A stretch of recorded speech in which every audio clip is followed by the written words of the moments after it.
Hola amigos, bueno, hoy es 29 de agosto 2024. Amanecemos con una noticia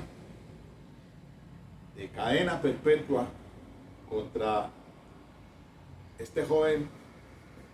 español Daniel Sancho por la muerte, pues el desmembramiento y asesinato premeditado de el colombiano, el médico Edwin Arrieta de Lorica, un médico con todas pues su profesional muy conocido en las redes sociales. Muy lamentable esto, pues obviamente para la familia de la víctima, pero también hoy me voy a referir al papel de la familia del victimario, porque siempre pues nos analizamos el tema, sí, por supuesto, las víctimas, y aquí también voy a referirme a algunos asesinos seriales como punto de referencia para este tema, porque es que es triste, es muy duro. Leyendo aquí pues, aquí tengo, revisando, este joven es hijo de un actor de España, nacido en Madrid, Rodolfo Sancho Aguirre. Tuvo este hijo con una actriz, Silvia Bronchalo, o sea, Daniel es Sancho Bronchalo. Y entonces, pues ahora es condenado a cadena perpetua por ese asunto, pues ese crimen cometido en Tailandia. Y eso pues ya venía en juicio, ahora sale la condena contra este joven. Pero mire, más allá de todo eso es el sufrimiento de la familia, porque ese padre ha hecho todos los esfuerzos habidos y por haber a fin de pues darle la ayuda que todo padre pues debe hacer con sus hijos, así sea cualquiera de las adversidades, así sea cualquier crimen que haya cometido. Este actor incluso hizo un documental que se lo pagaron 100.000 euros, eso equivale más o menos a 600 millones de pesos, para obviamente poder pagar la defensa a los abogados, para poder pagar, entre otras cosas, la manutención en esa cárcel donde está en estos momentos, porque es que ahora ya con esta condena que pues vienen los recursos de apelación ante los tribunales respectivos, pero va de pronto a pasar a una cárcel, de allí lo van a trasladar a Bangkok. Y esas son cárceles que no difieren mucho de las nuestras acá en Colombia. Duermen tirados en el piso. Este joven pues ha recibido una ayuda económica del padre para efectos del pago de su comida y manutención, pero miren ustedes que ¿cuándo podría solicitar la extradición para España para cumplir su condena si es confirmada? Que por supuesto pienso yo que esto no tiene reversa, a pesar de todo el pool de abogados, del bufete de abogados que tengan. Ahí ya salió porque las evidencias pues son claras y determinantes en su responsabilidad penal. Es aquí también donde tengo que hacer una reflexión, y por eso pues he estado haciéndole el seguimiento del caso de Johnny a Rodolfo Leal. Pues también acá en Colombia ahora más cuando salió su último video que está rodando por allí, y que pues hombre, aquí pienso que también es que a veces se vuelven morbosos con esos temas, pero no es con esa finalidad, porque mi propósito desde este punto de vista y además como abogado especializado en derecho penal y criminólogo, pues uno tiene que hacer un tipo de reflexiones de lo que está pasando, no solamente en nuestra sociedad, sino que miren ustedes pues que esto no está ajeno en otros países. Por aquí ya me he referido y miren ahora, ayer estaba terminando de ver un capítulo, los dos últimos capítulos del caso de Jeffrey Dahmer, el caníbal de Milwaukee. Y ahora me voy a referir a él porque el padre, en ese capítulo noveno más o menos, uno observa, pues a pesar de toda la magnitud de los asesinatos que cometió y el canibalismo, y ahora pues comento el caso Dahmer porque me parece también muy importante. Y así, hay muchos. No pararía de contarles aquí, entre otros casos que he planteado, he expuesto acá. Y ahora el 19 de septiembre, Netflix, plataforma de streaming, pues va a publicitar el caso de los monstruos, la historia de Lyle y Eric Menéndez, dos hermanos que asesinaron a sus padres con el fin de disfrutar de su cuantiosa fortuna. No muy lejanos de ese asunto está pues ahora con el tema de Johnny Rodolfo Leal, porque pues han salido a posteriori de ese video que rodó cualquier entrevistas y pues de todo. Ahora sí aparece a la luz pública hablando de que no estaba solo, que no lo había cometido solo, cuando ese tema ya había sido avisorado desde aún acá en este canal de YouTube, haciéndole el seguimiento al juicio completo de Johnny Rodolfo Leal, porque les dije que esencialmente una sentencia de la Corte Suprema de Justicia 43916 del año 2016 de la autora Patricia Salazar Cuellar, en un caso del delito sexual en Bogotá, el sastre, que le llamo yo así, el sastre, un señor que abusó sexualmente de un joven en un lugar donde tenía su sastrería, y pues allí la Corte Suprema de Justicia hace una crítica sustancial contra la Fiscalía General de la Nación, en ese caso de los fiscales que mal preparados para juicio oral, a veces pues sobre todo la introducción de evidencia física e incorporación al juicio oral, se caen los procesos. Eso pues es un campanazo ahora que estamos estrenando nueva fiscal general, pues creo que por ahí anunció, su proyección es fortalecer los sistemas de investigación en la fiscalía para que esos casos pues fortalezcan a los fiscales en juicios, porque es que ahí es donde viene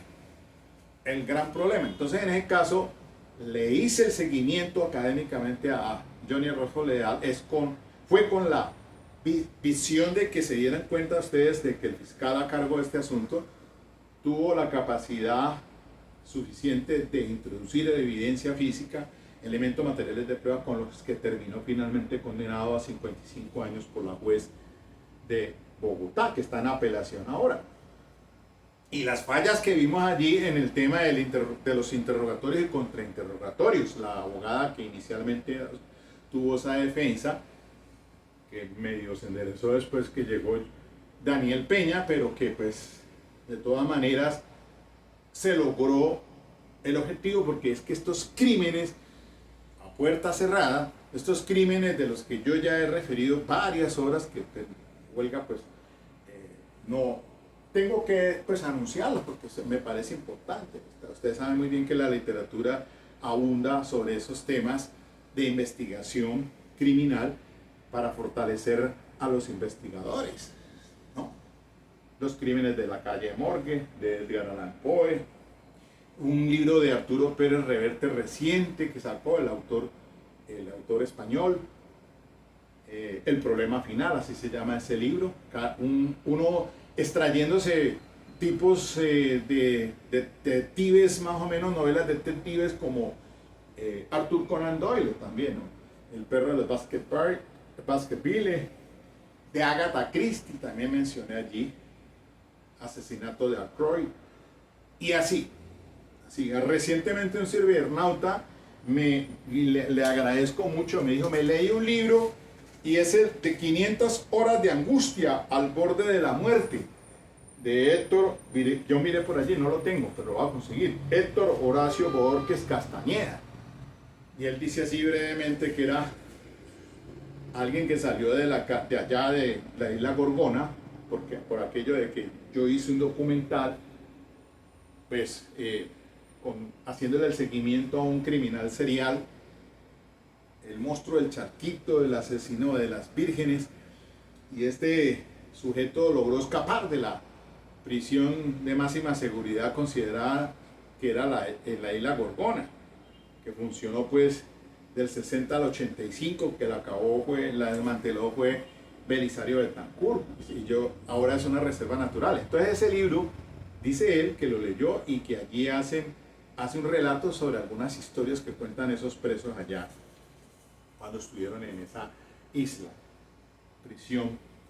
la cárcel en Gorgona, ¿no? La isla Gorgona. Todavía eso es un museo allí, ahora eso es un museo, o un museo porque ahí usted llega y le enseñan, le muestran todo cómo funcionaba allí, y ahí usted encuentren en YouTube, es la prisión Gorgona, y un documental que aparece, lo hice. Pero sería bueno que fueran a conocer, porque es una reserva natural en el Pacífico colombiano que se las recomiendo. Miren, es que en este caso, pues, ahora de Daniel Sancho, condenado a cadena perpetua, pues todos los esfuerzos que ha hecho el padre a efectos de que, pues, con la defensa y la manutención de su hijo en ese lugar, pues, seguirá así todavía, obviamente. Y entonces, ¿esto cómo revierte en su vida personal? Pues obviamente que también se descompensa completamente. Entonces no solamente sufren las víctimas o las familias de la víctima, sino también las del victimario. Y es que cuando estaba revisando el caso de Jeffrey Lionel Dahmer, este joven nació en 1960 y su papá respondió el nombre de Lionel Dahmer, ya murió, pero lo vi en el capítulo 9 cómo el padre sufría por la situación cuando lo condenan a cadena también perpetua por los 17 asesinatos de jóvenes que fueron, pues ustedes pueden observarlo, allí se la recomiendo, porque incluso llama mucho la atención el tema de que su cerebro, que después fue también cremado por orden de un juez, su madre había dicho que ese cerebro se permitiera a la comunidad científica para estudio, porque pues Dahmer tenía un comportamiento psicótico, tenía un trastorno de personalidad, pero aún pese a eso, estaba acuerdo cuando cometió sus crímenes y por eso fue juzgado y condenado a cadena perpetua, no a la muerte, como en otros casos, como en Estados Unidos, según el Estado, pues asimismo puede haber pena de muerte, en otros no habrá pena de muerte. Aquí a este joven fue condenado, llevado al centro de reclusión Columbia Correctional Institution, y allí el 28 de noviembre de 1994 otro preso que responde al nombre de Christopher Scarver lo mató. Trauma craneoencefálico. Y en el último capítulo que vi, pues se observa sus actitudes que molestaron a los otros presos, y allí que entonces fue que tomaron esa decisión de acabar con su vida al interior de esa correccional. pero el padre lo visitaba semanalmente, no con la mamá de Dahmer, sino con su nueva compañera. El viejo aceptaba, incluso en ese capítulo de ese episodio, le dice que él tenía pensamientos que de pronto era que se los había heredado. Una situación allí, pues, para los que desde la criminología pensamos o estudiamos o planteamos, pues, que hay situaciones en las que se influye por su condición del ADN o alguna parte del cerebro que hace que estas personas cometan esa serie de crímenes atroces, sean asesinos seriales. Y aquí en otro documental, pues con base en un libro que también lo leí sobre el asunto, pues, de Garavito, Luis Alfredo Garavito, que salió de la cárcel de Tramacúa muerto por un cáncer a la edad de 66 años. Pero en ese libro analizaba, pues, en ese video que hice exclusivamente sobre el asesino serial de Garavito, cómo se influyó mucho en los primeros años su relación padre-madre, qué influencia tuvo en su vida amigos del padre que lo violaron, etcétera, y ahí entonces todos esos comportamientos que afloran, que si están latentes por una cuestión simplemente de ADN o algún asunto de estos de endocrino, de tipo, pues su herencia, como digamos así, o su capacidad o su problema mental, su cráneo, su cerebro. De allí que entonces llamó mucho la atención que la madre dijo, pues hagan estudios científicos a ver, pues, por qué el hijo era asesino serial, pero que un juez tomó la decisión de que no, y se cremó igualmente el cerebro. Las partes fueron divididas, lo que se cremó de Dahmer a sus padres. Después ya fallece el padre, mucho tiempo después, pero entonces trató de llevar una vida casi normal. Sin embargo, no, pues era muy difícil, por supuesto, pese a que él consideraba que había culpabilidad suya debido a que lo había abandonado, había influido, o que no observó en sus primeros años ciertos comportamientos anormales que después entonces se manifestaron. Pero bueno, todo eso interesante desde el punto de vista de la criminología. ¿Por qué estas personas llegan a cometer esos crímenes? Entonces, pues ahora que se está dando la cadena perpetua contra Daniel Sancho, pues uno dice, bueno, pues imagínense, homicidio premeditado. La fiscalía logró advertir que había comprado cuchillos, que había comprado no sé qué cosas. Se logró, él aceptó cargos por el tema porque pues desmembró al médico y estaba regado por diferentes partes en esa zona turística de Tailandia. Son 3 conductas: homicidio premeditado, descuartizamiento y otra conducta, creo que ocultamiento del pasaporte del médico colombiano. En fin, fue condenado en primera instancia, cadena perpetua, pero ahora entonces su padre, que estaba allí, Rodolfo Sancho, atento pues en ese juicio contra su hijo, haciendo todo lo posible de continuar con una vida casi que normal, porque pues él también tiene una hija con otra persona, menor de edad aún incluso, y pues uno entiende cuál es la situación también de la familia del victimario.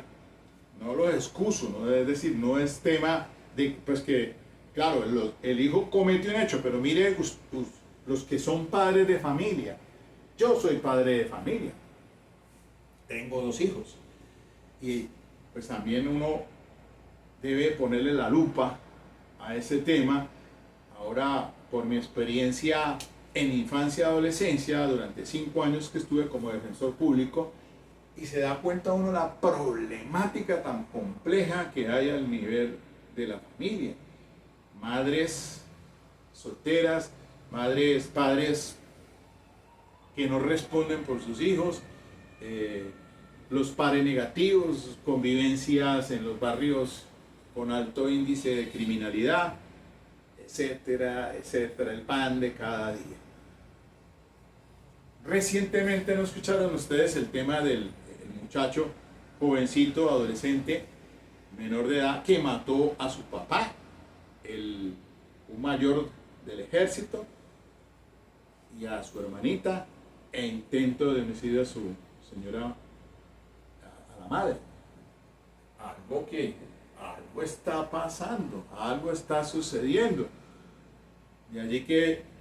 a veces quisiera uno como impulsar esos grupos interdisciplinarios a efectos entonces de revisar todos estos temas desde la ciencia del derecho, una de las ramas que es la criminología, no el derecho penal. El derecho penal se ocupa pues, de otros temas, pero la criminología, creería yo que ese énfasis de despertar en los centros educativos universitarios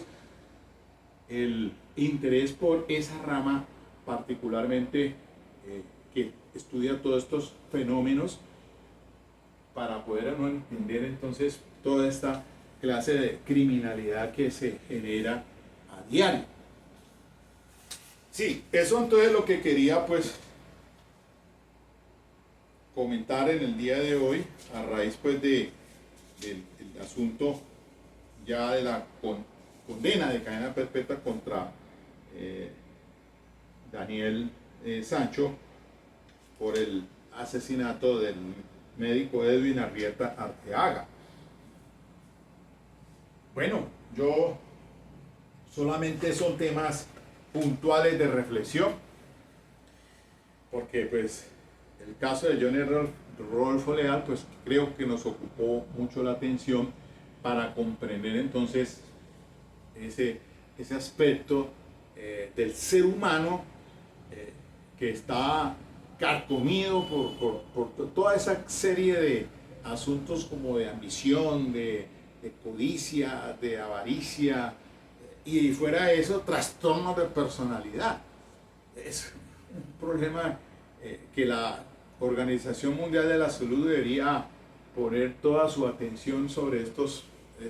fenómenos, aunque muchas veces ni las autoridades se dan cuenta, porque el caso de Dahmer, por ejemplo, hasta se ve allí la situación en la que dos policías, por no cumplir con su oportuna intervención, habían dado lugar a que se diera pues una víctima más, y ahí se concentró el tema también de la responsabilidad del Estado, ¿no? Porque la demanda que se interpone por las víctimas contra el Estado para un pago en dólares de unas indemnizaciones altísimas. Lo mismo pasa con este caso de Daniel Sancho, pues fue condenado creo que alrededor de 500 millones de pesos en dólares, pero equivale a 500 millones, es la indemnización que deben de pagar a la familia del médico Edwin Arrieta Arteaga. Entonces, el otro día, pues un cibernauta me decía, hombre, Miguel, en un tema de infancia y adolescencia, miren, en infancia y adolescencia, ese tema de las indemnizaciones a las víctimas sí que es complejo. Lo ve uno que eso es como más bien un saludo a la bandera, porque pues a pesar de que la responsabilidad del menor está en cabeza desde los padres, pero váyase usted a ver, todos estos jovencitos pues no tienen una condición económica, como digámoslo, para resarcir daños y perjuicios. Entonces eso es otro tema muy complejo, el de responderle económicamente a las mismas familias de las víctimas. Pero bueno, ese no es el tema puntualmente, sino la reflexión que les hago también alrededor de las familias del victimario y lo complejo entonces de las conductas criminales de estas personas, Recientemente, pues ustedes también escucharon a el estadounidense condenado ya también por el caso de Valentina, otro caso que ocupó las redes sociales y que pues llamó muy poderosamente la atención de cómo este sujeto, esta persona, este norteamericano, acabó con la vida de Valentina, ahora condenado como feminicida y que está entonces en apelación también ante el Tribunal Superior de Bogotá. Bueno, ahí les dejo entonces estos temas de reflexión. ¿Ok?